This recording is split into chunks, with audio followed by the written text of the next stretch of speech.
All right, so in this video, we have this function, rational function f of x here. We have g of x, which is the set of 3 points, and we need to find g of f of x.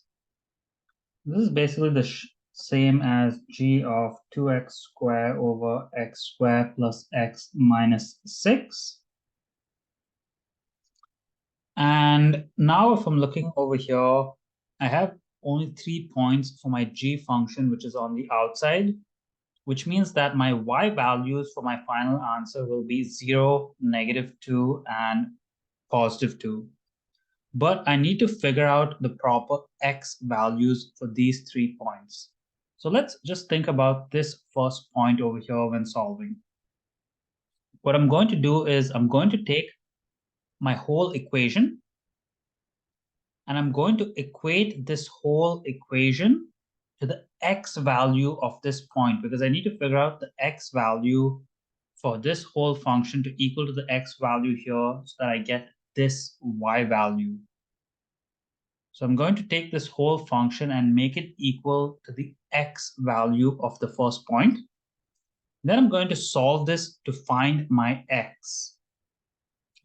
So when I solve this, I'm going to start by cross multiplying this over.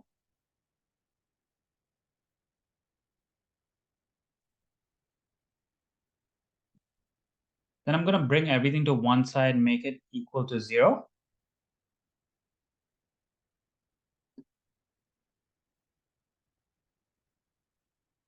And then I want to factor this. So I can common factor out a 2 over here.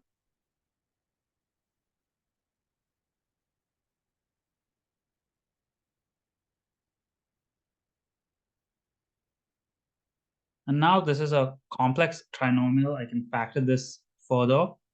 So what multiplies to -12 and adds to +1? It's 4 and 3. 4 and -3. Common factor of 2x here, left with x plus 2. -3 here, x plus 2. So this is just x plus 2 times 2x minus 3 equals to 0, which means my solutions here are x equals -2 and x equals 3 over 2. So these are the two values of x I need to get a y value of 0. So if I look at my composite function, I'll start writing this down at the bottom here for the final solution. So g of f of x, I got my first two x values here for my set of points. So -2 is the first x value, and 3 over 2 is the second x value. The y value of these 2 points is just the original y value that I solved for, which is 0. So 0 here and 0 here. These are my first 2 points in my composite function. Now I have to do the same process for the second point over here. So I'm going to take the original equation and I'm going to equate it to the x value of this second point. So 2x squared over x squared plus x minus 6 equals to 0. Cross multiply this whole denominator, so I just have 2x squared equals to 0. And then divide by 2, solve it, x squared equals to 0. I just get x equals to 0. So my next x value over here is 0. The y value for this point is the y value over here, which is -2. Now I'll repeat the same process for my third and final point.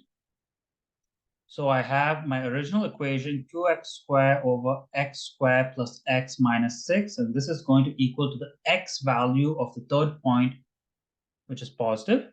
I'm going to cross multiply that over, so 2x squared equals x squared plus x minus 6. Move it all to this side, x squared minus x plus 6 equals to 0. I can factor this, it's just x plus 3, oh no, x Can I factor this? I don't think I can factor this. Did I make a mistake? X squared, nope, looks correct. Minus x minus 6. This cannot be factored. Kind of looks like it can, but cannot be factored. So there's actually no solution here, which means that the third point doesn't really exist. There's no way we can turn this equation into positive 1, which means we can just ignore this third point because we'll never have a y value of 2. The final solution set is just going to have 3 points over here. Those 3, there's no solution for this final point over here.